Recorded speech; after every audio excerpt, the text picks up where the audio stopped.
Because of scheduling issues today, we took time to recognize the nurses who really were instrumental in helping us keep our schools open individually while they were working the buildings.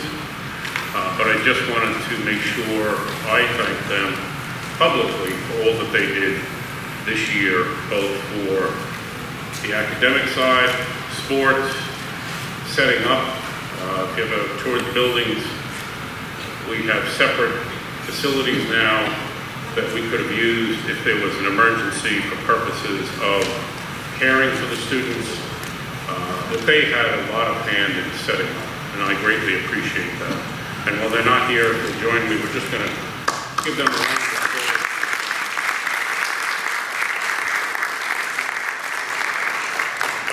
Tonight is always a special meeting because we have the opportunity, after spending time reviewing the candidates, to confer tenure on our teachers who are up for tenure. We have a large number this year, and we look forward to that. I think some of them are here with their families, so we're excited about that. So, without further ado, just as a reminder, after Roman numeral 3, approval of the minutes, there's a 15-minute question period on the agenda. Thereafter, if you have other questions that are pertinent to the board, that's at the end. And we ask you, when you present questions or comments, we don't use students' names, teachers' names, and we limit you to about 2 to 3 minutes each. If we need to come back to you, or if you have additional questions, we can come back to you. All right, Gordon, you have the superintendent's report, and Bridget DiPrimo is here to present our new 5th grade curriculum. So let's move right into that. Okay.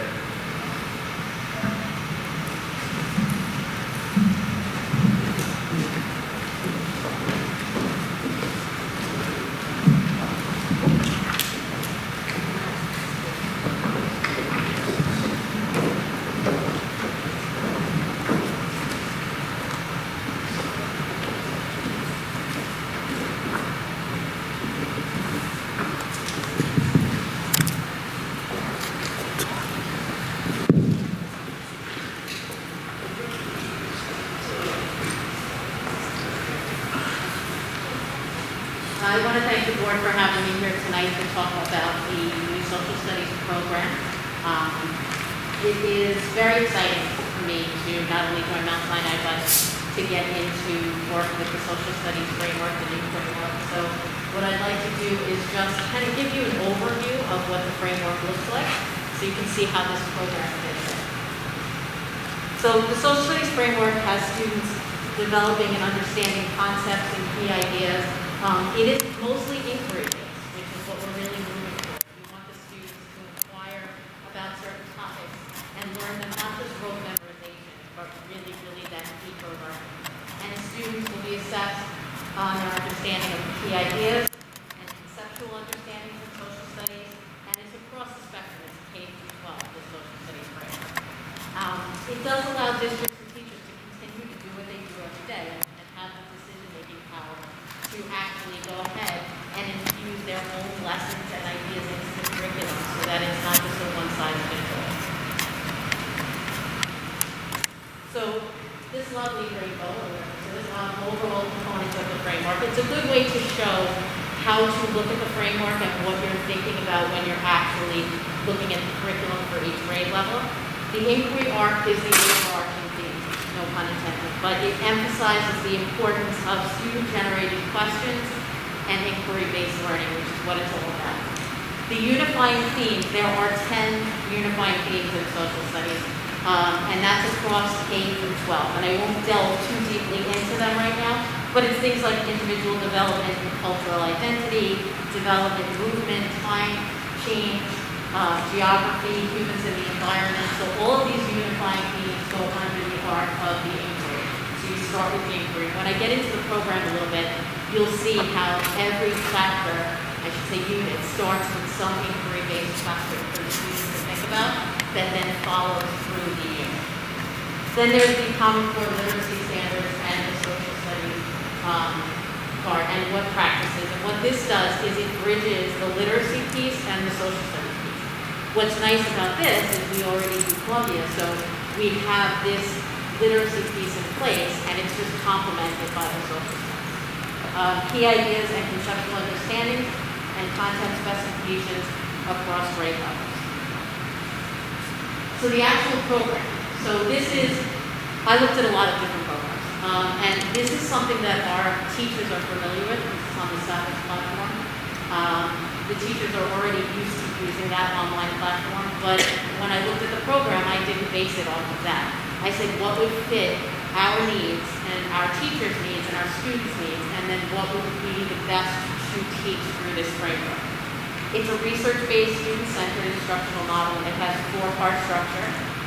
Students interact with content by connecting, investigating, synthesizing, and demonstrating.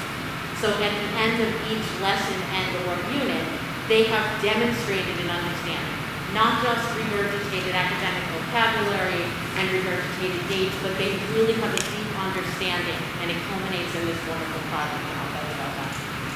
Every unit starts with a big question, which is an inquiry-based question. It's an introduction to the topic. A jumpstart activity, which activates the topic in engaging ways, kind of like when I was in teaching school, when I was at BOE, and they said you have to have some kind of hook in your lesson, and so you had to come up with a way to hook the kids. This is that kind of a thing. It's a jumpstart activity that gets them interested. Then there's a quest activity, another inquiry-based project that goes through the entire unit. So while the students are learning the content, they're also focused on doing this project walking. And there are literacy support. There's literacy support at each level, which I'm going to show you in the next one. Here's an example of what I just explained here. So the topic is Civil War and Reconstruction. The big question for that unit is what's worth fighting? Very general, big question, but it's a good discussion starter so the kids can really get into a conversation about, in your life right now, what is worth fighting? And they will work together in small groups, discuss ideas for a recess activity for your entire class. After each group presents ideas to the class will vote on the activity they like best, and what was your group's activity chosen is a winning activity that interests all of your classmates. So they have a real discussion about, okay, whose was chosen? Why was it chosen? Is this the one that you think would fit best? Is it worth fighting for your specific recess activity to be the one to win? And then they go into the quest activity. So how does culture influence music? This is a musical-based one. Students research music that was enjoyed at the time of the Civil War and why it was important. These are all just pieces of a unit. They're woven into the actual teaching of the content. The literacy support are level readers.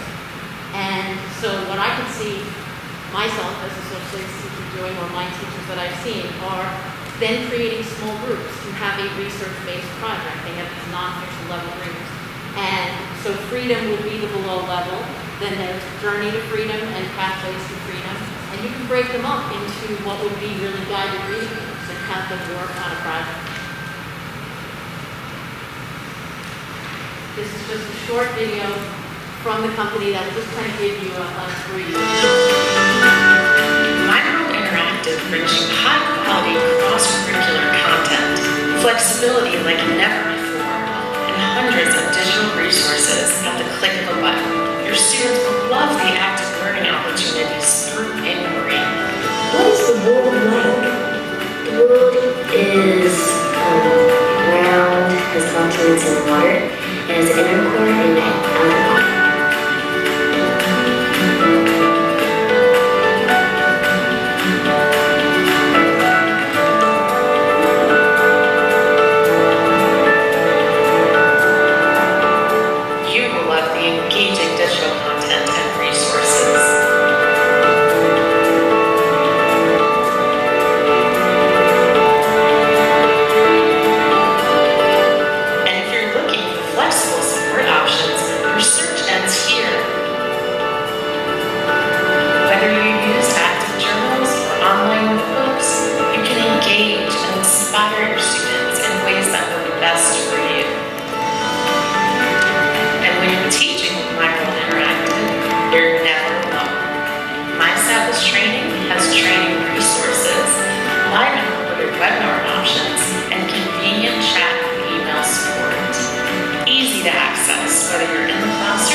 every step of the way.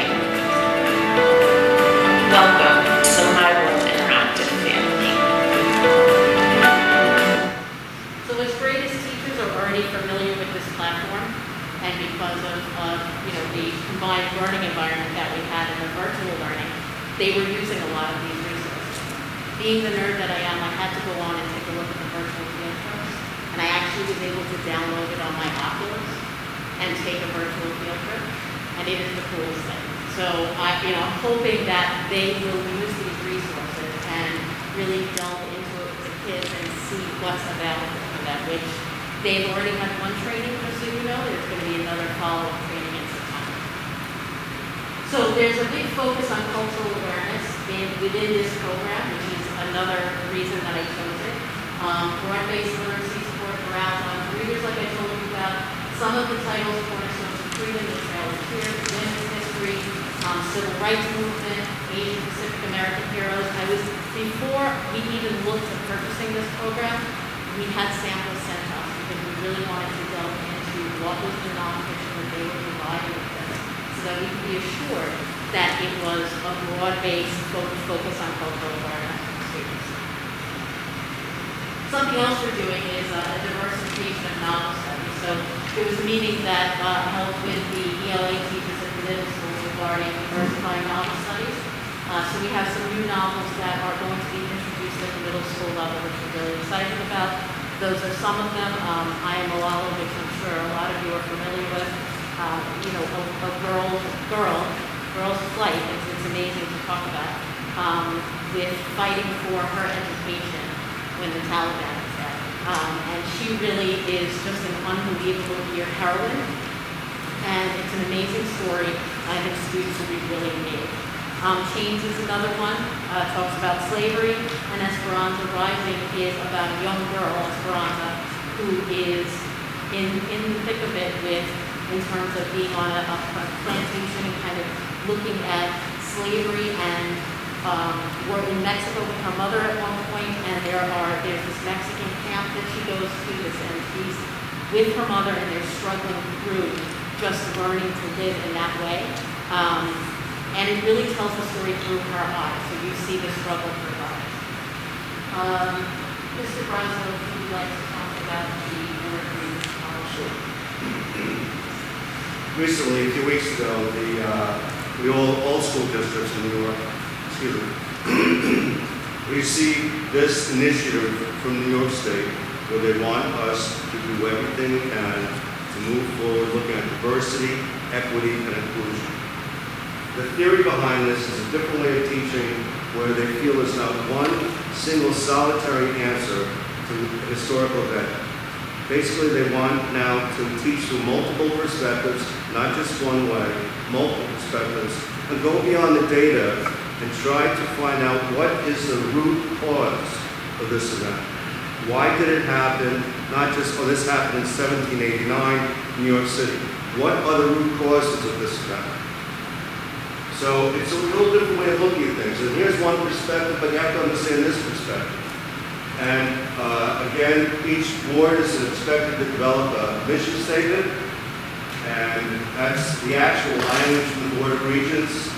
Our important measures to advance diversity, equity, and inclusion, promote civics education. And what they did, they say the Regents approved a policy statement on diversity that expresses the board's expectations that all schools and institutions will adopt and implement meaningful, diversive, equity, inclusive policies and practices. Now what we've done, we've already formed the committee, our diversity committee, district committee. You can't really see it. The members are listed there. We have administrators, we have directors, we have a psychologist, director of EPS, and students will be represented from middle school and high school as well. I'm excited to start meeting with that group to see what we can do within our schools to start to make this happen. So we're ahead of the game right there, but also with this whole theme, Bridget mentioned with the Columbia Reading Program 3 to 4 years ago, Mr. Captain can attest to this, the reading material is very diverse, very inclusive, and that's Columbia's mission. So we brought that in about 4 years ago. They're telling us to do it now. Actually, Bridget looked at the social studies method way before we got the initiative directive. And so I feel by using this in the 5th grade program, that structure also puts us ahead of the game. Our committee is ready to go, so we're ready to address this. Every district, again, in New York is challenged with addressing this initiative in the Board of Regents. So I'm including it because we'll hear more about it next month when the board actually looks at it, looks at adopting a statement regarding that. But we have our committee, we have curriculum, and now we have to move it, now that we have it in the elementary school, middle school, we have to move it up to the high school, revisit a lot of the old book titles that we've been teaching for a long time, some of which I had when I was a student, and to bring them in today's society. So we have a lot to do, we have a lot to look at, but I think what we're doing, this is one step of the social studies program, addresses what the Board of Regents wants us to do. Thank you. So along those lines, I'm very excited about this. This is near and dear to my heart. I don't have my pen, but I was president of what was called the Human Awareness Club at Syosset High School, like 8 years ago in Dinosaur Room. But it was one of those clubs that I will never forget because it brought people kids from everywhere together. And sometimes adults would even come and teachers would come. And we would talk about topics that were important to us, like cultural diversity and things that were, upsetting to kids at that time or things that they were concerned about. And so we're looking to address these issues, increasing tolerance, cultural awareness, and bias. And we'll be starting a club called the Human Awareness Club at middle school grades 6 through 8 to discuss this and provide education and prejudice reduction. And it will really be similar to what I talked about with the social studies program, an inquiry-based type of club. The kids will really be the driving force behind what this club becomes. Because I think that they have their own thoughts, which are wonderful, and they know what they need. And so, once we start to talk and we introduce them to different topics, it's really up to them to then, the club kind of takes on its own life. And we're looking for them to go down to the elementary school and do some lessons to the elementary kids with read aloud. So I think it's a really exciting prospect for the middle school.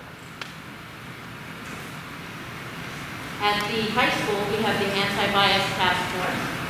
So representatives from each group of stakeholders are brought together to discuss issues pertaining to bias and areas of issues to focus on. The group will take part in a variety of lessons and activities similar to that of the Human Awareness Club. Some ideas for this group have included Challenge Day. So the mission behind this is to ensure that all individuals have the opportunity to experience freedom of expression. And there's another thing, CAPS-LI, which is the Child Abuse Prevention Long Island, has a SUS club, which I've spoken to high school administration about a little bit to see if maybe we can start that as well. So we're looking at a whole variety of things. We're on a great track to help kids understand each other and be more tolerant. And I thank you for your time.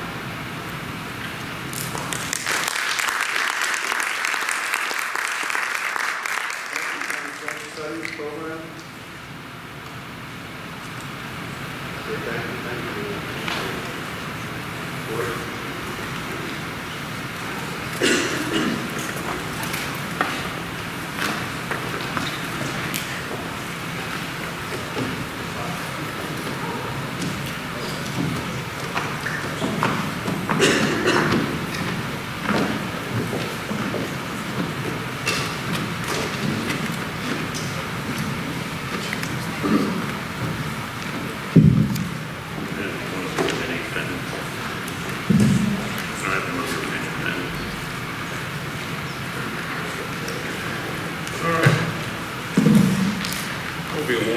Approval of the minutes. Steve, would you take that, please? Approval of the minutes. Resolved upon the recommendation of the Superintendent, the Board of Education hereby accepts the minutes of the May 11, 2021 public budget hearing / regular meeting and the May 18, 2021 annual budget / board member vote as submitted. Thank you, Steve. I'll second that. Thank you, Wade. Any comments? All in favor indicate aye. Aye. Anyone have questions on the agenda? Okay. Moving on to personnel. Anne Marie, could you start us off with 1 and 2? Tenure appointments. Don R. Catlin, principal, resolved upon the recommendation of the superintendent, the Board of Education hereby grants tenure as follows. Don R. Catlin is principal, the date of tenure is July 1st, 2021, and the certificate status is professional. Second. Thank you. Comments? Yes. Don't let Don fool you, we call him Rob Catlin. A few short years ago, Rob came to us from challenging districts in New York City. Hiring a new principal, I was looking for a principal focused on learning, particularly a background in literacy, which Rob had. He was basically a disciple of the Columbia Reading and Writing Program. The creators of that program knew him by Rob. And that was a bonus, but also when I found out that he taught his teachers math lessons as well when the Common Core was out, meant a lot to me. So I had strengths in math and ELA in the principal. And his philosophy is basically all teachers are teachers of reading, which I know some of our members of the board feel strongly about. Run a lot of programs, helped transition into Columbia Reading. We had the Columbia Writing Program, Fontes and Pinnell. Brought level reading libraries in our elementary school. Brought a new math program, Envision, full-day CTD. And now that we're doing really well with our literacy, we're looking at social studies and science programs as we move forward in the elementary school. He's been a real assist for me, and he's worked very hard and has made some major changes in our elementary school. Congratulations, Rob, on your tenure.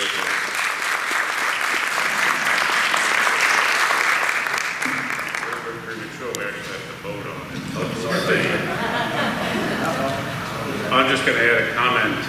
Reading is key to all of this. There was a time when you learned to read. Now, all the way down to the kindergarten curriculum, you're reading to learn, and it's very important that our students have a strong basis in reading skills as they make their way up to the upper grades, because what you learn in the elementary school is the basis for which you will develop thereafter. Rob came to the district. I interviewed him. I'm not sure if he's ever going to forgive me for that. But he really had a knowledge of leveled reading, which is a very important piece of our reading program. And I think he brought a lot of that knowledge to our district, raising up what our standards were. And I think it's an excellent addition to our staff, and he's proven himself in that fashion. So without further ado, may I have a vote on Rob Catlin? We're not voting on Don tonight. All in favor indicate aye. Aye. Now you can clap.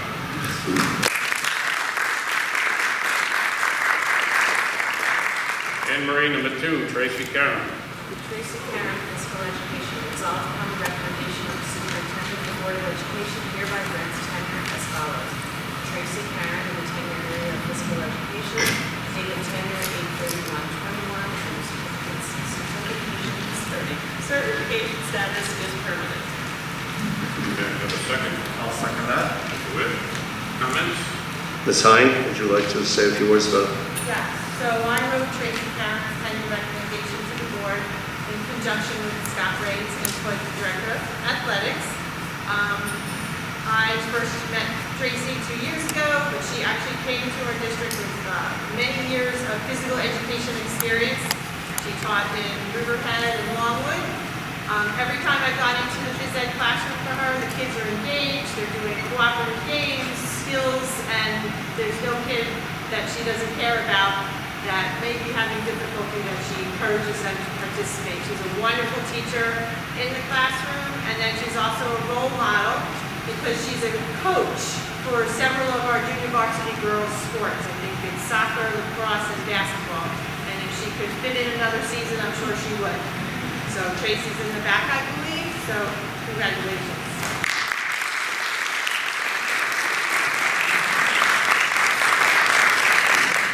Again, I hate to break it to you, we actually have to vote. It's all right. It will go down in your permanent record. All those in favor indicate aye. Aye. If you'd like to applaud again, she won't mind.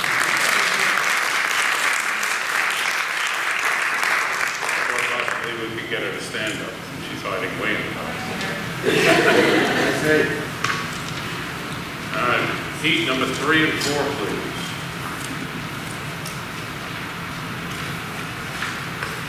Number 3, Victoria Colonel, PLA. Resolved upon the recommendation of the Superintendent of Board of Education, PLA grants tenure as follows. Victoria Colonel, I'm sorry, that's a tenure area, PLA. Dated tenure 8/31/21. Certification status professional. Can I have a second, please? I'll second that. Thank you, Ed. Comments? Yes, sir. Representative Harris? I didn't exactly understand the format, and I think obviously you've said the vote is the most important thing, so I kind of prepared a statement. I'll cut you off if it goes too I long. appreciate it. First of all, thank you for having us. I think this is an important part of celebrating the learning that happens each day. So I want to thank the board for doing this. I know that I'm going to personally miss the little Danishes and the coffee, but we'll get it back next year. Best wishes and thanks to Mr. Kepper and Mr. Pignatello for their service and support, and welcome Ms. Pitka and Mr. Stout. As you know, I wish you well as you begin your terms in July. I believe the nurses were supposed to be honored. I know you came around today with some really nice flowers. That was very nice of the board to acknowledge the work of the nurses. I just also want to say on the record, Wendy Comer, Lisa Bracken, Maria Wasser, our nurses' aides, and Susie Kunzler, another nurse's office aide. Whatever was asked of them, they rose to the occasion. From the anxiety of reopening, determining who was in close contact, and the difficult phone calls mandating quarantining, all the way through the mandated sports testing where we were here at 6:30 in the morning, sticking cotton up students' noses. You know, this was all making sure while we were still addressing the student non-COVID issues, which from diabetics to other issues that students encounter at this age, you can imagine, were still handled. And I just really want to let them know that the probably most impressive thing was that they were able to put up with my Greek temper from time to time as things get frustrating around here. I cannot thank them enough, and I hope they know how much I trust and appreciate them. So I appreciate you giving me a couple minutes to say that. In terms of the tenure candidates, Victoria DiPierno, Sarah Ferretic, Sylvia Francesi, and Connor Cicillo. And although I'm not, I'm kind of stuck because although I'm not formally recommending Mrs. Karen, Ms. Maloney, Ms. Moses, and Ms. O'Reilly, I kind of grouped them all together. Again, I hope you don't mind me kind of jumping around a little bit because I've worked with all of them. Mrs. Moses, I actually recommended to Mr. Catlin, and if Mr. Catlin could back me up here, I actually said when they were bringing in the Columbia reading, I was going to be selfish and keep her at the middle school, but I said her talents would be wasted. So, you know, all of these teachers, I can wholeheartedly say that this is probably one of the strongest class of candidates that I've had the privilege of either working with or recommending for tenure. The high school candidates can attribute much of their growth to Mr. Grable's strong support of the probationary staff. One of the professional development programs that they were all involved with was the instructional rounds, and something I'm looking forward to Mr. Primo facilitating next year in both the middle school and high school. I can only imagine the leveling of anxiety they felt being a probationary teacher during a leadership change, followed by a pandemic. Mr. Grable and I took the hiring and tenure process very seriously, which is why these four now stand before you. Simply put, they earned it, in and out of the classroom. I can go on, but I'm confident that they will continue to dedicate themselves to the Robert M. Grable Jr. Mount Sinai High School mission of preparing all students to be lifelong learners who respect and tolerate all walks of life. I congratulate all of them on this important milestone and understand that only great things are to come. So again, sir, I hope you don't mind, but I kind of put it all together because as you said, the vote is the most important thing, and I think what their families want to hear. So thank you very much for the time, and congratulations.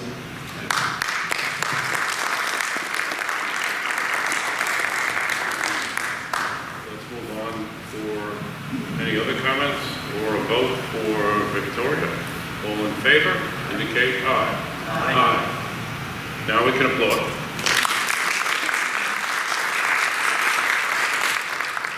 And Pete, moving on to number 4. Number 4, Sarah Ferretti, Special Education, resolved upon the recommendation of the superintendent, the Board of Education hereby grants tenure as follows. Employee Sarah Ferretti, tenure area of Special Education, dated tenure 8/31/21, certification status professional. May I have a second? I'll second that. Thank you, Ed and Lisa. Any comments? You did Sarah already. Thank you, Pete. See you say this time. Any comments from the board? All in favor indicate aye. Aye. Now it's time to applaud.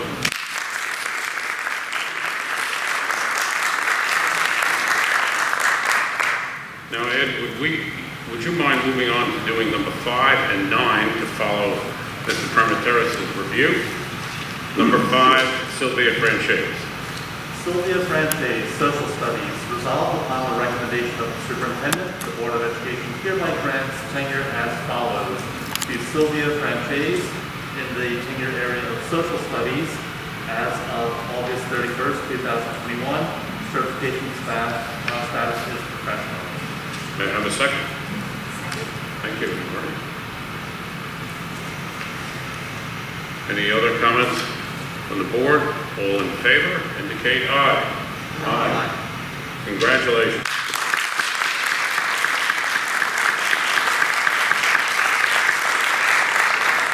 Picture taking back there, so if she needs to stand, we can take it from here. All right, number 9, Ed, would you mind?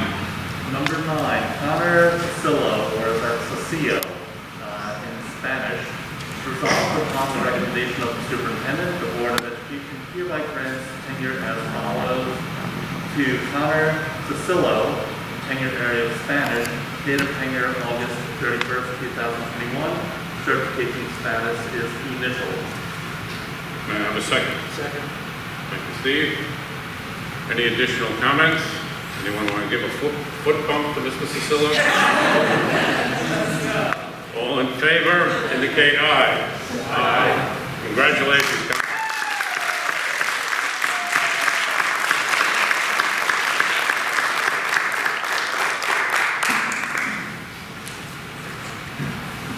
Lisa, would you move on to number 6 and 7, please? Brittany Maloney, reading, resolved upon the recommendation of the superintendent, the Board of Education hereby grants tenure as follows. Name of employee, Brittany Maloney, tenure area reading, date of tenure 8/31/21, certification status initial. Thank you, Lisa. May I have a second? Thank you, Pete. So I'd like to speak about Brittany Maloney. I first met her when she was 10 years old and a student in my 5th grade class. So it's really kind of odd to be here standing now and recommending one of my students that I've had as a 5th grade child. Brittany Maloney was first hired as a kindergarten teacher at the elementary school. I was the assistant principal down there.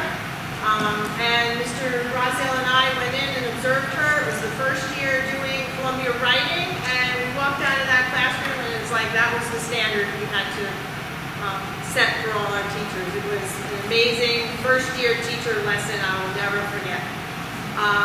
Then enrollment declined. She was filling a leave replacement, I believe, at the middle school for reading, and then that turned into a permanent position, probationary position for reading AIS. I can't say enough great things about her dedication to her work, her kids. This year, when we had to reduce class size due to the COVID social distancing, I repurposed her back to be a 5th grade teacher, and it was like she was in heaven again, being in the classroom. And again, did not miss a beat with learning the new curriculum that 5th graders were doing this year, Columbia writing included. I wish I could keep her in the classroom, but she's got a position in reading AIS, and I'm so happy that she's working in the building with us. Thank you for your time. Any further comments? All in favor indicate aye. Aye. Congratulations.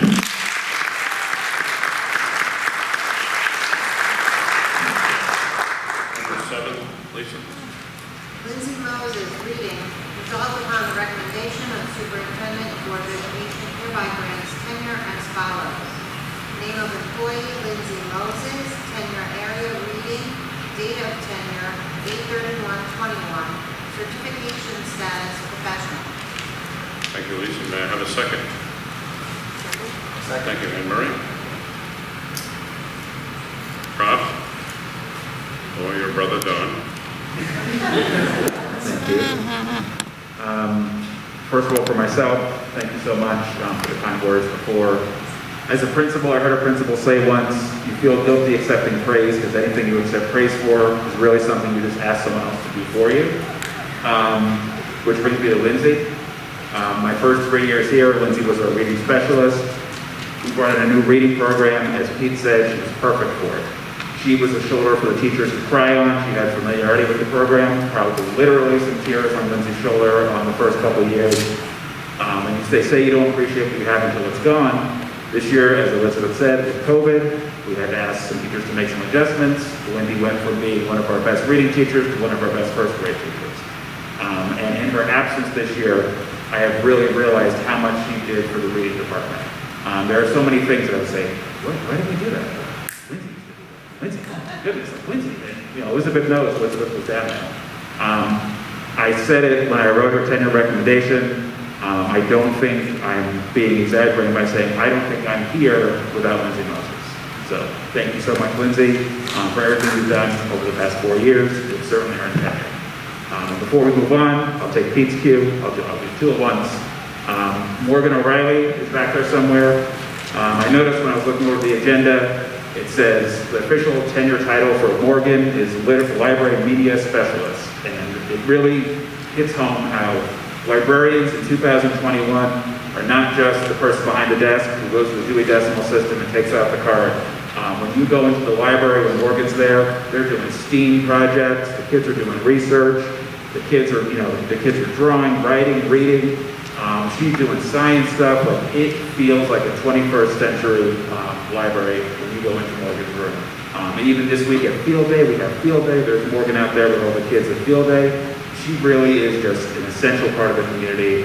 When you're looking for somebody to recommend for tenure, you're looking for somebody who goes above and beyond, doesn't just punch out from 8:55 to 3:15, and that's Morgan.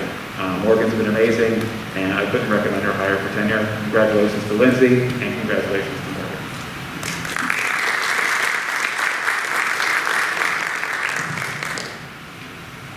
Let's finish up Lindsay.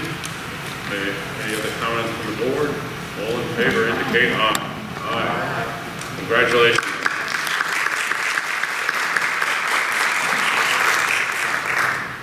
We are moving on to Morgan O'Reilly, number 8. Anne Marie, would you take that, please? Morgan O'Reilly, Library Media Specialist. Resolved upon the recommendation of the Superintendent, the Board of Education hereby grants tenure as follows. For Morgan O'Reilly in the tenure area of the Library Media Specialist, date of tenure 8/31/21, and the certification status is professional. May I have a second, please? I'll second that. Thank you, Ed. I'm going to offer a comment on Ms. O'Reilly. I'm going to join in with what Rob had to say. There's not a lot that you don't see Morgan O'Reilly involved in this school district. It doesn't define building, it doesn't define title. She's actively involved in participation with school-based organizations, with volunteering.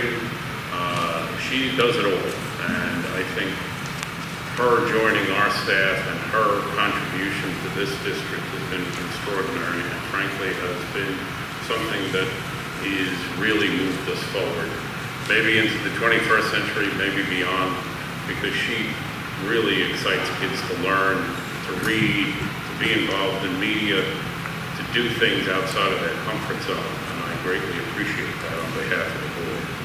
With that, may we have a vote? All in favor indicate aye. Aye.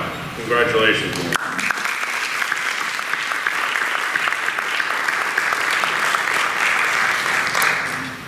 Okay, retirements and resignations, 1 and 2. Pete, please.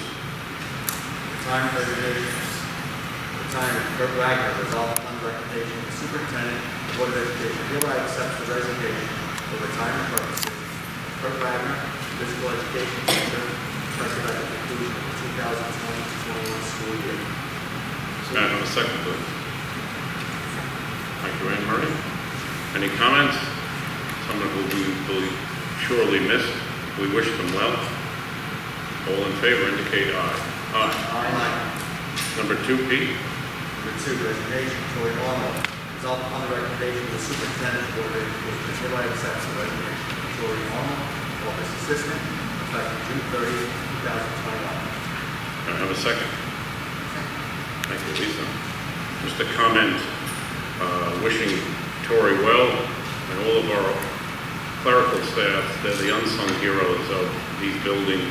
They often are the ones who you speak with, help our students, just as an opportunity to congratulate Tori, who's going on to a full-time position,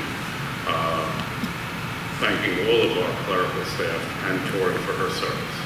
All in favor, indicate aye. Aye. Steve, appointments, instructional 1, 2, and 3, if you don't mind. Number 1, Acting Assistant Principal Brian McCarthy. Resolved upon the recommendation of the superintendent, the Board of Education hereby appoints Brian McCarthy as acting elementary school assistant principal at a per diem rate of $650 per day, effective July 1st, 2021 through June 30th, 2022. May I have a second?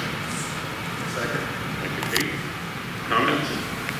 I think it may be time that we take the masking tape name that you wrote on the door and give him a real nameplate. This will be 3 years. All in favor indicate aye. Aye. Number 2, please. Leave replacement teacher Danielle Hine. Resolved upon the recommendation of the superintendent, the Board of Education hereby approves the following leave replacement teacher appointment. Danielle Hine in the area of elementary education. Appointment date September 1st, 2021 with an expiration of June 24th, 2022. Compensation rate step BMA with initial certification status. May I have a second? I'll second that. Thank you, Ed. Any comments? All in favor indicate aye. Aye. Number 3. Finally, number 3, please. Leave replacement Christina Gould. Resolved upon the recommendation of the superintendent, the Board of Education hereby approves the following leave replacement teacher appointment. Christina Gould in the area of special education, beginning June 1st, 2021, with an expiration of June 25th, 2021. Step A, BA, compensation and certification of condition. May I have a second, please? Second. Thank you, Anne Marie. Any comments? All in favor indicate aye. Aye. Lisa, number 4, substitute teachers, please. Resolved upon the recommendation of the superintendent, the Board of Education hereby approves the following substitute teacher appointments.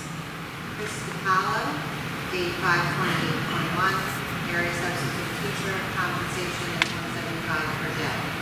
Robert Manizek, the date starting 5/28/21, the area substitute teacher, and compensation is $175 per day. Thank you, Lisa. May I have a second? My second. Thank you, Pete. Any comments? All in favor indicate aye. Aye. D, appointments non-instructional number 1, substitute custodians. Ed? Substitute custodians, text. Resolved upon the recommendation of the superintendent, the Board of Education hereby approves the following substitute custodian summer text appointments. Joseph Colucci, Andrew Malone, Zachary Pfeffer, Rocco Cunzo, and Zeke Huang, all starting on June 28, 2021 as summer techs at a compensation of $15.50 per hour. Second. Thank you, Steve. Any comments? All those in favor indicate aye. Aye. Number 2, Pete, custodial worker 1. Number 2, custodial worker 1, resolved upon the recommendation of the superintendent, the Board of Education hereby appoints the following custodial worker 1 appointments. Joseph Bauer, Stanley Diaz, Dennis McCarthy, Raphael Nivix, Thomas Pitagno, Matt Sandberger, Joseph Tarzia. Rule start date is 7/6/21. Custodial worker is the area 1. Compensation is step 1. Thank you, Pete. May I have a second? I'll second that. Thank you, Ed. Any comments? All in favor indicate aye. Aye. Thank you. Anne Marie, Educational Committee on Special Education. Action items, Committee on Special Education. Resolved upon the recommendation of the superintendent, the Board of Education has no objections to the following special education recommendations and approves the authorizations for the funds to implement the Thank you, Anne Marie. May I have a second? Second. Thank you, Steve. Goes on to the second page. All in favor indicate aye. Aye. Ed, summer program, please. Summer school program, middle school. Resolved upon the recommendation of the superintendent, the Board of Education hereby authorizes the summer school program for grades 7 and 8 in math and ELA and appoints the following persons to fill the necessary positions. The program will be held Monday through Thursday, June 30th through August 10th, 2021. Compensation will be as per the teacher's contract for instructional and on a pro rata basis, teacher's contract for non-instructional positions, nurse, As listed. as listed. Thank you, Ed. May I have a second? Thank you, Pete. Any comments? All in favor indicate aye. Aye. Action items, business, A.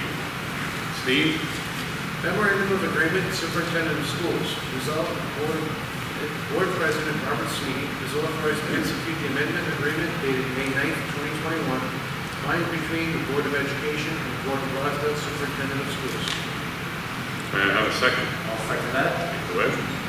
I'll take the comment here. We have asked Gordon to stay with us another year beyond his contract. Next year is the end of his contract. That would be a year past that. After all that we've been through, plus all that he's done for us, I think it is well deserved, and I am happy to recommend that to my colleagues on the board, and I'm very thankful that he is willing to do that. All those in favor? Any other comments? I apologize. All those in favor indicate aye. Aye. Do you want to say anything? Are you sure you're willing to do this?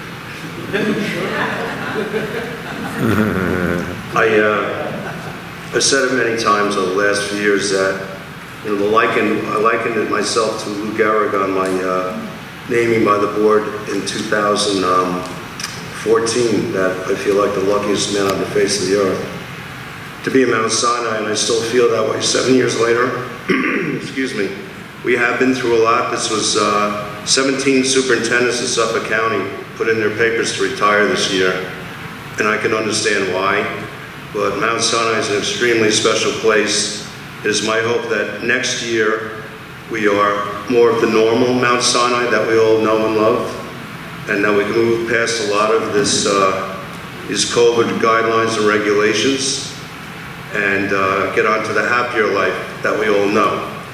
So to end my career, which that would make it at 53 years, that I would like to end it here normally, the best we can. Thank you.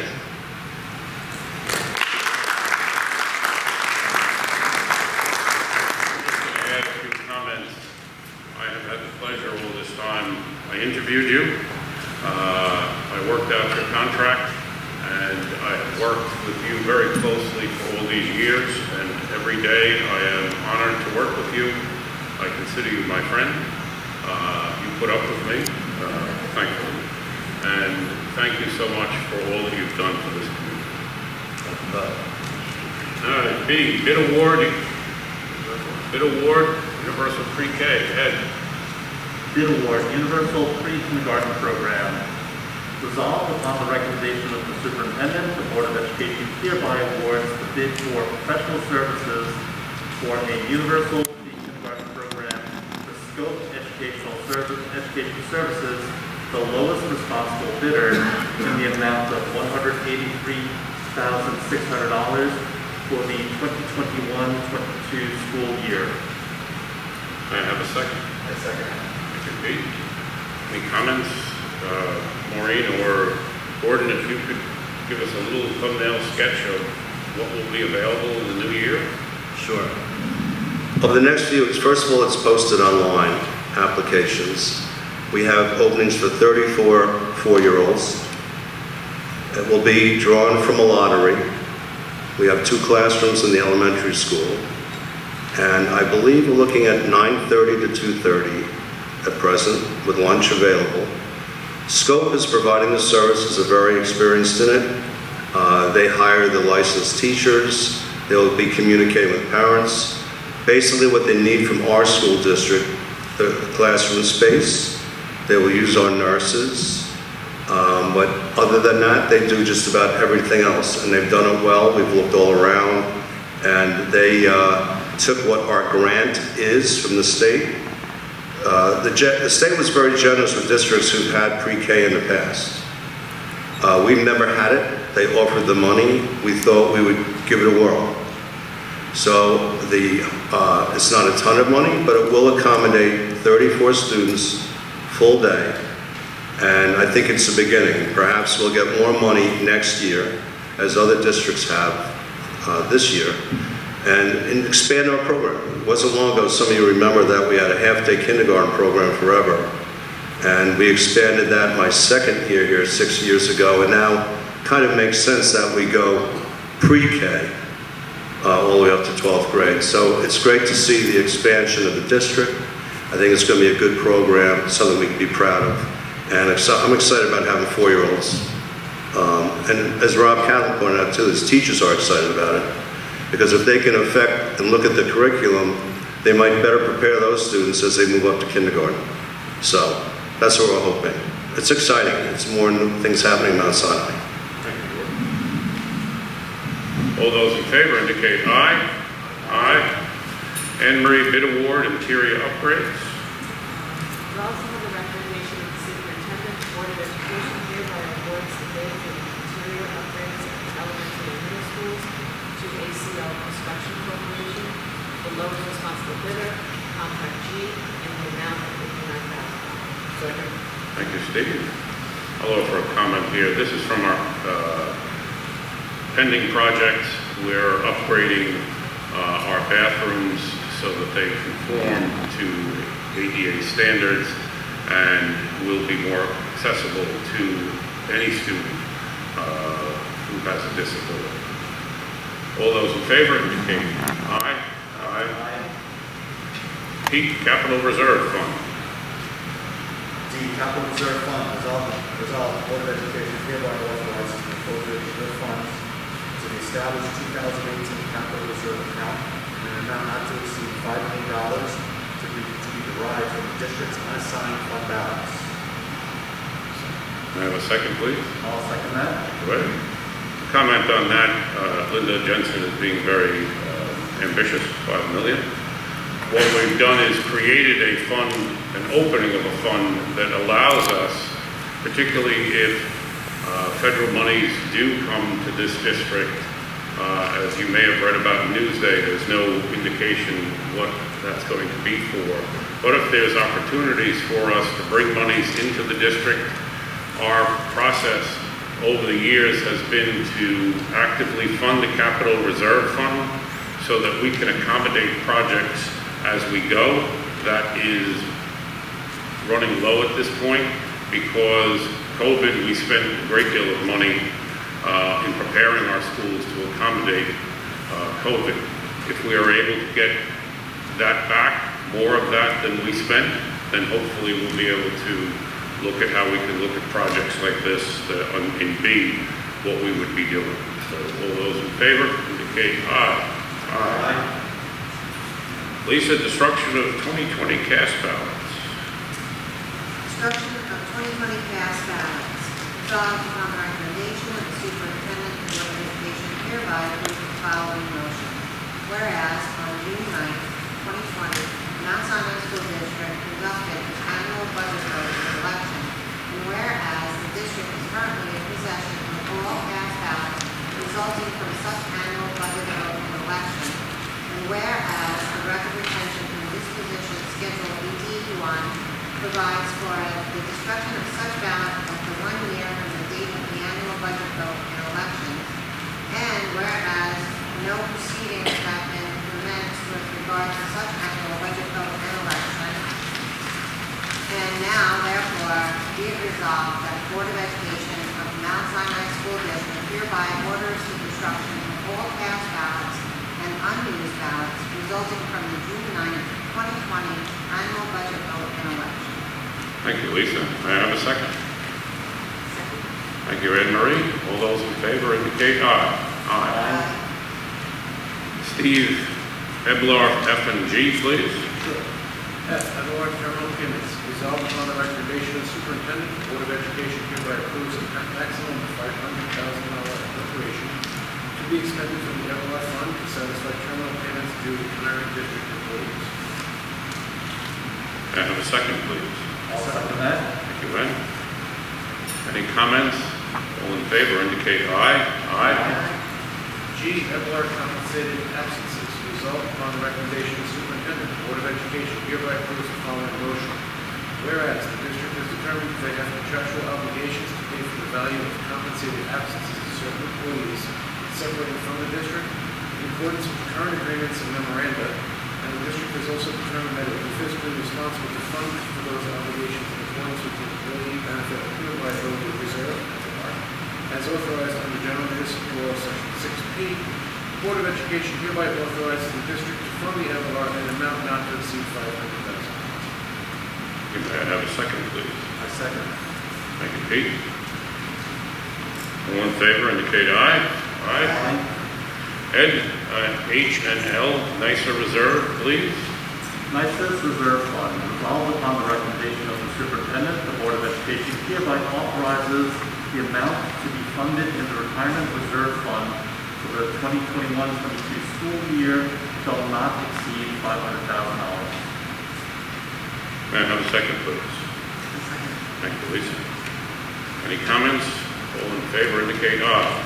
Aye. Each of those funds are methods by which we can prepare for benefit payments, terminal payments, and other retirement reserve funds that we can prepare ahead of time, so it's not all at once, but we can do so over time so that we maintain a fund to pay out our obligations. All those in favor indicate aye. Aye. Ed, board meetings for next year. Board meeting dates. Resolved upon the recommendation of the Superintendent, the Board of Education hereby designates the following dates as regular meetings of the Board of Education for the 2020-21 school year. Should that be 21-22? 21-22, so moved. As listed. A little tricky there. Second. Thank you, Steve. You'll notice, as I recall, these are all now Tuesdays. We are returning to a more traditional day when we are doing board meetings for Tuesdays. All those in favor indicate aye. Aye. And our new colleagues write those down. All right, J. Given the breadth of this, it clearly has been written by a lawyer, so I think I'm stuck reading this one. Joint Municipal Cooperative Bidding Program resolved upon the recommendation of the Superintendent of the Board of Education hereby approves the following motion. Whereas various education and municipal corporations located within the state of New York design and bid jointly for generally needed services and standardized supply and equipment items, and whereas the Mount Sinai Union Free School District and the Educational Municipal Corporation hereinafter referred to as the participant is desirous of selectivity participating with other educational and municipal corporations in the state of New York in joint bidding in the area mentioned above pursuant to General Municipal Law Section 119-0 and Educational Law Section 1950. And whereas the participant is the municipality within the meaning of General Municipal Law 119N, it is eligible to participate in the Board of Cooperative Educational Services, First Supervisory District of Suffolk County, herein Eastern Suffolk BOCES Joint Municipal Cooperative Bidding Program, hereinafter the program, in the areas mentioned above, and whereas the participant acknowledges receipt of the program description inclusive of Eastern Suffolk BOCES standard bid packet and general conditions relating to said program, and whereas with respect to all activities conducted by the program participant wishes to delegate to Eastern Suffolk BOCES the responsibility for drafting the bid specifications, advertising for bids, accepting and opening bids, tabulating bids, awarding bids, and reporting the results of the participant. Be it resolved that the participant hereby appoints Eastern Suffolk BOCES to represent it and to act as a lead agent in all matters related to the programs described above, and be it further resolved that the participant hereby authorizes Eastern Suffolk BOCES to place all legal advertisements for any required cooperative bidding in Newsday, which is designated as the official newspaper for the program head. Be it further resolved that the participant meeting shall be held annually consisting of representatives from each program participant.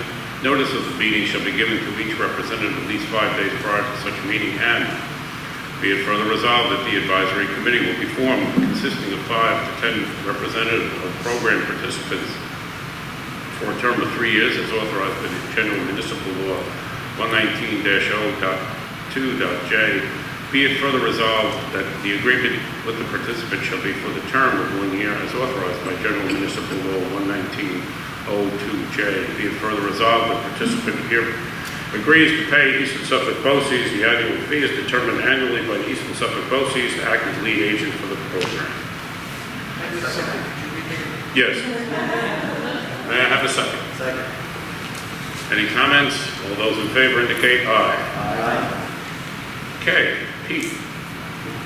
Okay, reorganization meeting resolved upon the recommendation of the superintendent, Board of Education, hereby designates Wednesday, July 6, 2022, the date of the 2022-23 reorganization.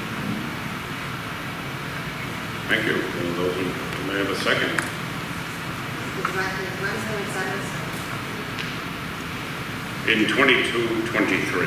Oh, We're designating for the next year out, not the one in July. But thank you. May I have a second? I'll second that. Thank you, Ed. Any comments? All those in favor indicate aye. Aye. Lisa gets the breakfast, lunch prices. I heard her voice, and now I remember she's back there. No.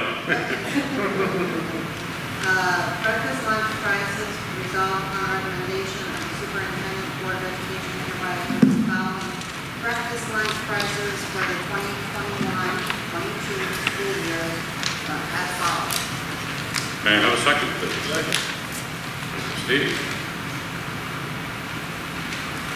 Any comments? All those in favor indicate aye. Aye. Obsolete equipment? What is it? Yes. Ed? Obsolete equipment. Resolved upon the recommendation of the superintendent, the Board of Education hereby declares the following items as obsolete and authorizes disposal as listed.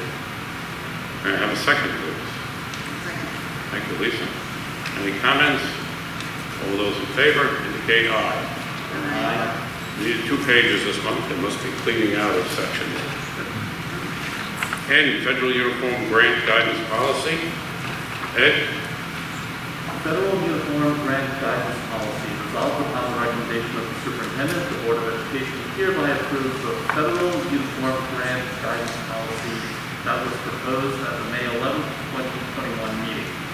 May I have a second, please? Thank you, Lisa. Any comments? All those in favor indicate aye. Aye. And O, Memorandum of Agreement, Teachers Association. Anne Marie? Resolved upon the recommendation of the superintendent, the Board of Education hereby approves an MOA with the Teachers Association dated June 9, 2022. Second. Thank you, Steve. Any comments? All in favor indicate aye. Aye.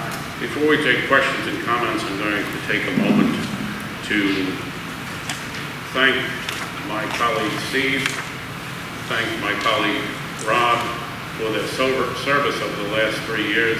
Steve has also been vice president. I appreciate taking my calls, offering counsel. Each of them have volunteered their time.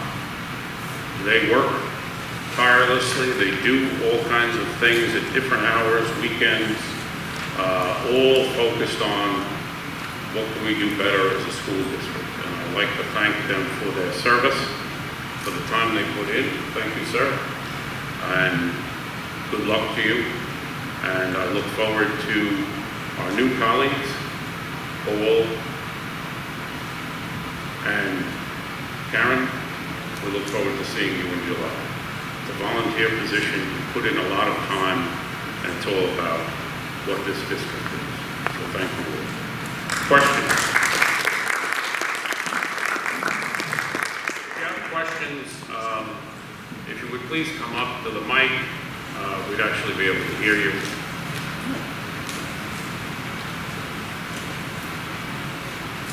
Might have been easier if we put the mic further up. I'll waive that. Say thank you for your privilege of serving the community. Thank you. So I'm really glad this is the last time I'm going to speak. Everyone well? How are you? My name is Therese Blanton. Mr. Barstow, please. My son on Monday graduated from Eastern Suffolk BOCES. He spent 21 years, 3 years in early intervention, a couple of years in CPS, a couple of years in CSE. Mrs. Blanchard, would you please address the board? We're having trouble Sure. hearing. Thank you. Sure. Thank you. I could. Not a problem. I just have a quote. You know, I've been here before, talking about the special ed program here in Mount Sinai. I'm not lazy, unmotivated or stuck. After years of living my life in survival mode, I'm just exhausted. A couple years ago, we had some listening sessions about the special education program, and I was very hopeful, but skeptical. I don't think things have really changed. You all know that I think that Mount Sinai School District for years has walked on both sides of the line of legality and illegality when it comes to fulfilling an IEP or following the tenets of IEPA. The last 2 years at my annual review meeting, I had to request progress notes from the special education office here. We all know that an IEP is a legal document. In that document, it's told exactly when you will receive progress notes. I had to request them. 2 years, I had 2 progress reports. I didn't even know that. I'm here to challenge you to do better. You need to do better. Many times I've said the least and the last. That's what the children are who have disabilities and special needs. You're not servicing them well. People come in and they think that the district is going to do everything they can for a child with special need or disability. And I have found that not to be true here in my own home district. And I'm greatly disappointed. I know I've shared with you before that my father's name is on the placard. What purchased the property that this building and the middle school are on. He served as president of the school board here for years and years. And he and I are both still ashamed of how we treat children with special needs in this district. Thank you. Thank you, Mrs. Clanton. Congratulations on your son. Thank you.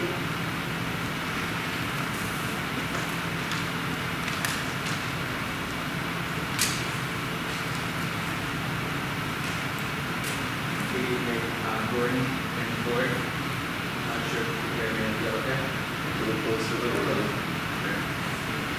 Is that better? Yes, thank you. Anyway, good evening, Gordon and the board. And so as I'm sitting here and just thinking through everything, which, you know, it's, first of all, I'm just really here to say that I'm just frustrated and tired, right? And I found it really appropriate that we started the meeting with a social studies agenda showing with an example lesson. It was about the Civil War, but the question was, you know, what are we fighting for? And that's exactly what I'm here for. I'm fighting for our children and our kids, right? And I know it has not been easy, right? We're all human. You are human. And I understand this voluntary time as well, but you're not getting paid for this. But one of the reasons that we moved to Mount Sinai pre-COVID was, and we heard such amazing things about the school district. We wanted to fight for our kids, have a better education, right? And we did. We finally got here, we moved, and everything we heard was true. Everything was amazing, right? You had our trust. Of course, COVID hit, right? We can't plan for that. But once again, it felt good. Wow, Mount Sinai did the right thing. Like, I can't give you examples right now, I can't believe it's been a year and a half already. But I was so proud of watching what we did and how we ended the school year and watching other school districts kind of, I guess, fall behind. So as schools started opening up again and buzz started happening, plans, what, we started hearing about plans in other school districts. And of course, my friends in other districts like, well, Mount Sinai, you know, like, I don't know, but don't worry, we got this. I trust we're going to do this. You know, we're going to do this. But as the school year started opening, I don't know. That's where I started, I guess, seeing different cracks, seeing different things, right? And again, I want to give grace. We're all human. We've never been this before. But I'm in business, and I work for the community too. And as we all have to do, we all have to adjust, right? We can't do business today like we did before. We can't. So I understood. So I still continue to give grace. And just little things started happening, right? Like, so every other school district reopening, right? Like, everyone's getting laptops. Great. I'm like, oh, wow, yeah, our kids will get laptops. I mean, they have to, right? They're going to be at home.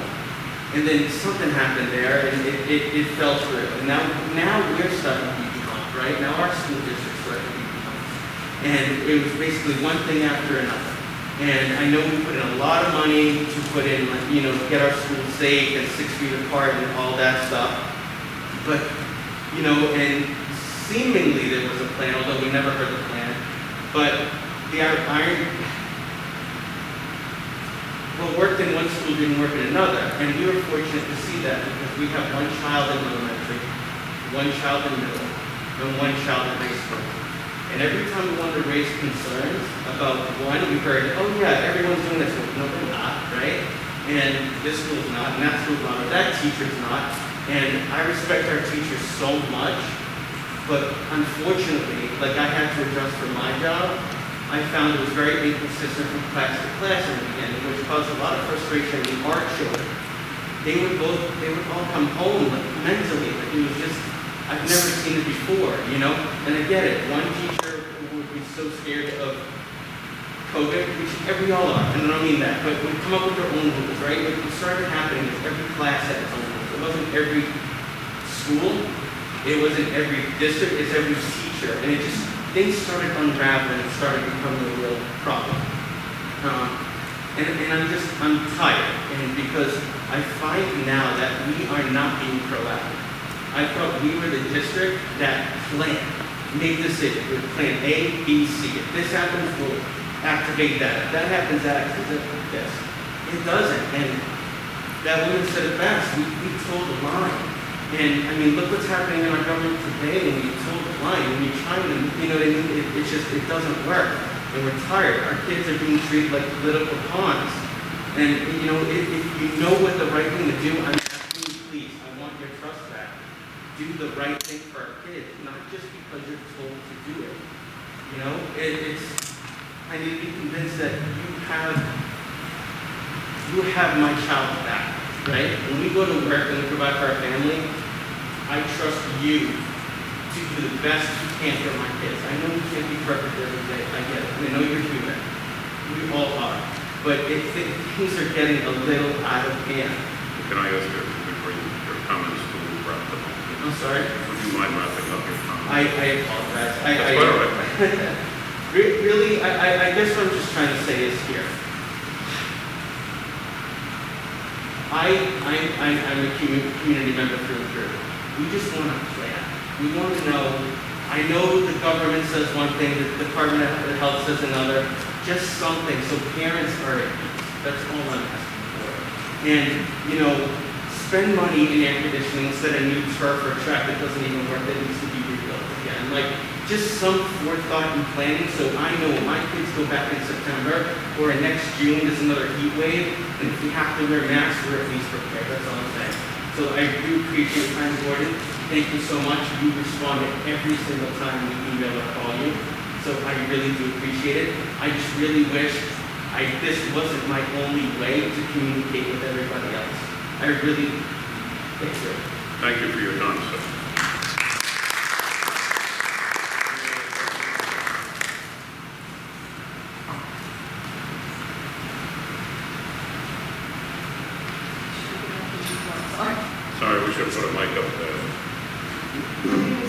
Pellegrino.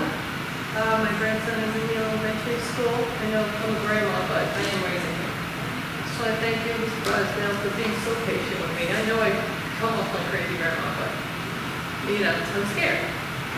I'm not scared of the virus, I'm scared of the reaction to it and the heat. And I understand that your hands are tied. And I don't like hearing that maybe our governor is threatening funding, and I don't appreciate that. I'm angry about it. But what I'm asking the board is, don't just, I think, you know, everybody wants it my way, but I know that's not real. I'm asking the board maybe reach out to the community, find out what the consensus is, and really stand up for getting these kids back to normal. I think that they're suffering, and they don't mean to. This is not their fight. And it's not just the virus, they're suffering in other ways. But I'm an adult and I understand that everybody has an opinion. So if we can reach out to the community, maybe see where it's at, and then if it is what the consensus of the other neighboring districts are, that every district can get on board and try to bring in this governor who I think is being a bully. And we all know that bullying is not allowed at school.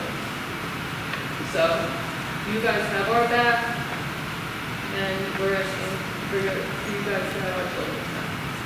Thank you.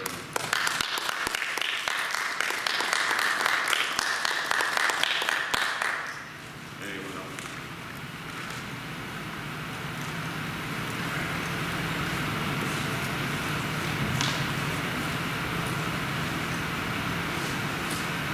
Hello, how are you? How are you? Very well. I just want to start by thanking everybody for all the hard work that they do and always a great job. And I know that parents drive me out on one. I wrote down what I wanted to say, but I'm here like the rest of the people that spoke in regards to the future. A couple weeks ago, the districts were gathering together to write a letter to Como, standing up in unison for the kids, saying that, you know, we want to unmask, or we want to have the decision to unmask, and this is important to me. I really wanted our district to participate in this, and I was in contact with Mr. Rosdale, who had said that he believed that we were going to participate. Only to see the letter come out, and Rocky Point, Council, Portia, Miller Place, all had their names on that letter except for us. And I'll just stop you there. If you read the letter, we had already done what the letter was asking. This particular letter. I'm aware of the letter. So the cluster letter that went out from the superintendent, we had already decided, because we felt it was an extended, what better time to allow an extended mask break than recess and physical education. If the weather's good, we can be outside. We had already proceeded in that direction. We didn't feel we needed permission. So we would not join the request that was not what was discussed in their cluster meetings and what was already being achieved in the school. I just want to keep things factual. Okay, well, I have an email from Mr. Rosdale. I'm talking about the letter. And he said that the president of the association had met with Cologne, and they were writing a letter, but that they were also going to meet with the districts in cohesion to write this letter together. That was the email that I received. I was working through my association, yes.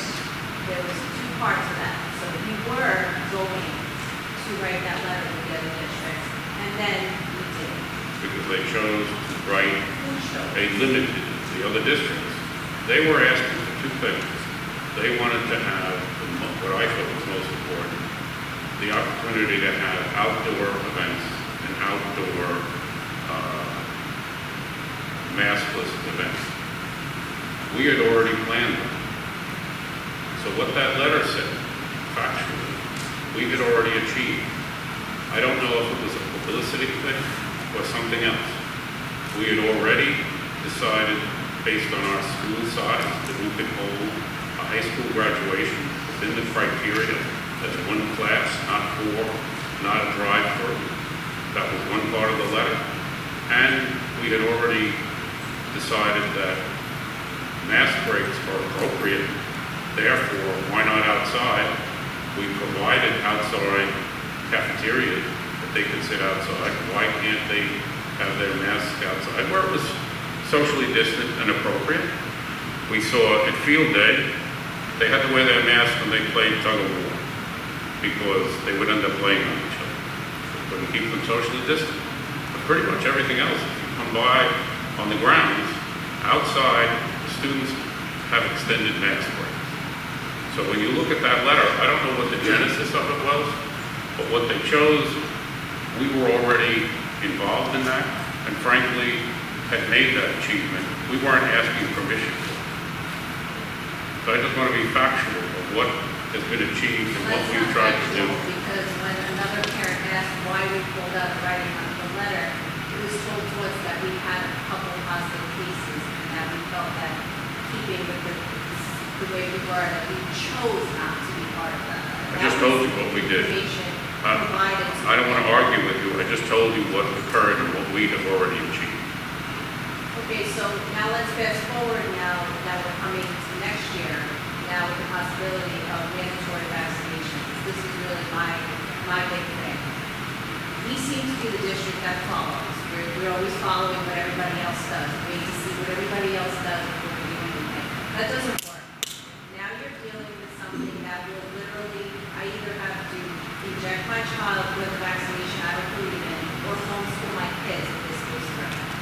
What do we have prepared to be proactive when next year comes? I don't want to wait until August and then decide, looking around to what everybody else is doing, to decide what we're going to do. This is a big deal.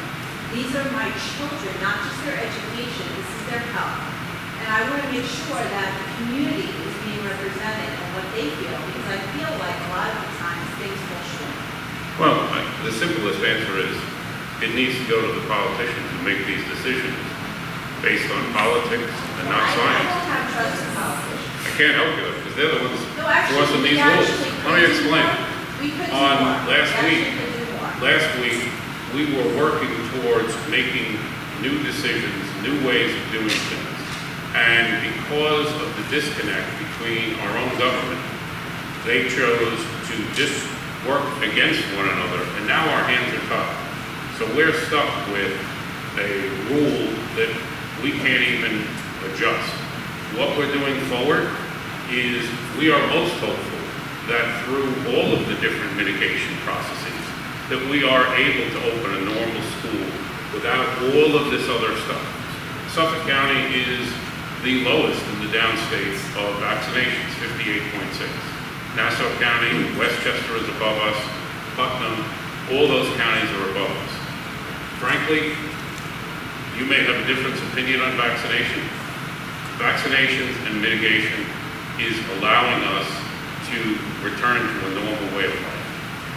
What everyone else is doing, I don't see what that has to do. What we do will make sense, but we have to follow the Department of Health rules. We have to follow what the state executive orders are. And the venue that you may want to look at is what rules are they making? Because as a school district, we've got rules that after 2 weeks contradict the rules we got 2 weeks previous. And we have to make our way through these things as best as we possibly can. Frankly, we've done a great deal to make our students safe within a building that was never built that way. So we added ventilation. We did a lot of things that a lot of people didn't do. We contact traced. We had, a good example is, we don't really want to say it publicly, but all of the tents that are outside, everyone told us we're not allowed to do that. So we were able to have students eat outside so that they could have time outside to have their lunch without wearing masks. We chose to find ways within the parameters they set that we could accommodate that. And I think we did a pretty good job. There were some things that we had to learn on the fly, and I can't say that we did everything perfect. We did our best, but let's be realistic. The rules are forced on us in some places. We're not here to be a political arm. In The fall, let's tell you what's going to happen. What's going to happen is, let's hope that our kids come walking in here, never have to wear a mask, never have to worry about this, get sniffles just like they always did. Maybe it helps with flu, but, and then we can get back to kids laughing, kids eating together, kids having a good time in education. That's what the future. We can hope until. We can't allow politicians, as a district, to keep saying, we have to do what we're told to do. You know what, if the school districts got together and they stood up for what they believe in, because 99% of yes.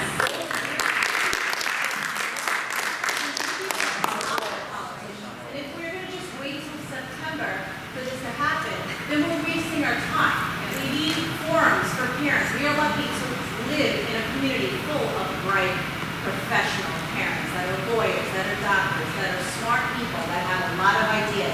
Yet no one ever seems to want to hear them. You know what? We're not waiting for people to decide our health of our children anymore. We did that. There was a kid today that fainted next to my son. He watched her hit the ground and someone take her mask off. What are we doing? These are our children. You can't just sit there and say, we're just going to do what we're told to do. That's not good enough. That's not good enough. And you know what? We need to start thinking now what's going to happen if Cuomo says, you know what, everybody has to vaccinate their children to come to school. Because the result of that means a lot of us are going to homeschool our children. A lot of us are going to either have to give our children something we wholeheartedly disagree with or homeschool our children. This is a big deal. We don't want to wait and see what happens. What are we supposed to do? That's what I want to know.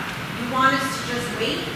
Or maybe we should start discussing as a community, as parents, in a forum about what we should do, or what the schools could do to work together in case the politicians decide for us.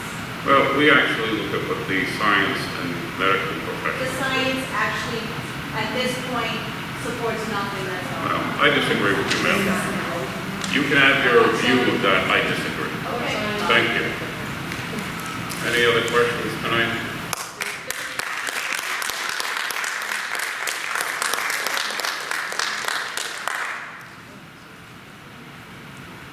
Hello. I'm the junior class president at the high school. I want to start by saying junior prom is phenomenal. I want to appreciate the work Mr. Curtis put in to helping that be a success, and I want to thank you guys for all the improvement you gave it. It really did mean something to us. And I wanted to start with that because I think in a time where everyone is so frustrated, it's nice to see little things like that where people are happy. It's a great time. It was a sense of normalcy. I wasn't planning on coming up tonight. This is an idea I've been sitting on for a while. I wanted to come to the meeting before I presented it, but I think after the other people who commented tonight, I think it's appropriate to just present it for the first time. I think a lot of the frustration that comes from members of the community, and I appreciate all the work you guys do. I know it's a difficult job, I'm sure it is, but I think a lot of the frustration comes from the lack of communication. And I think that a way to remedy that disconnect would be, and this is just something I want you to consider, having a student representative on the board. And I'm not saying a voting representative, someone just to serve as an advocate for the student population.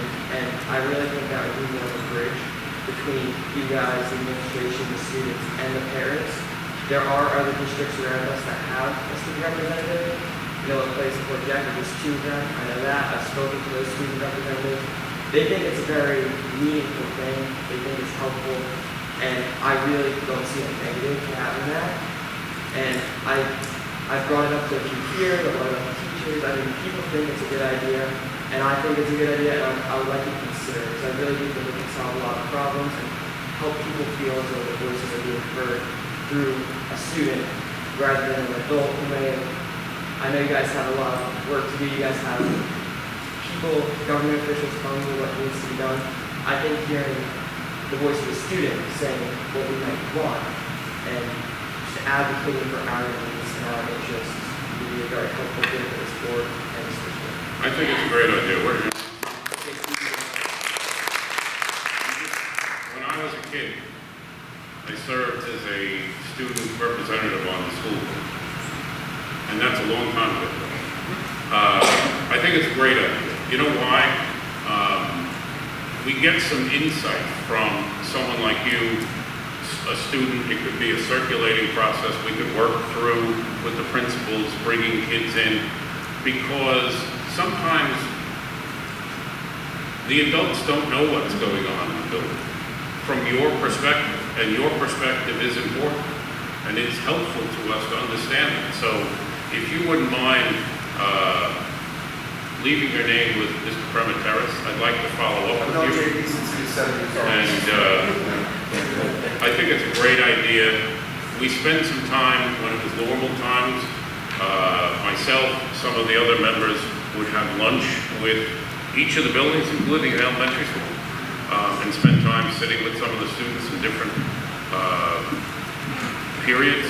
And even that short period of time, we learned enough and problems that were easily solved. So thank you for your suggestion. Thank you for your reminder of it. And I appreciate you stopping by. Thanks, everyone. Thank you all.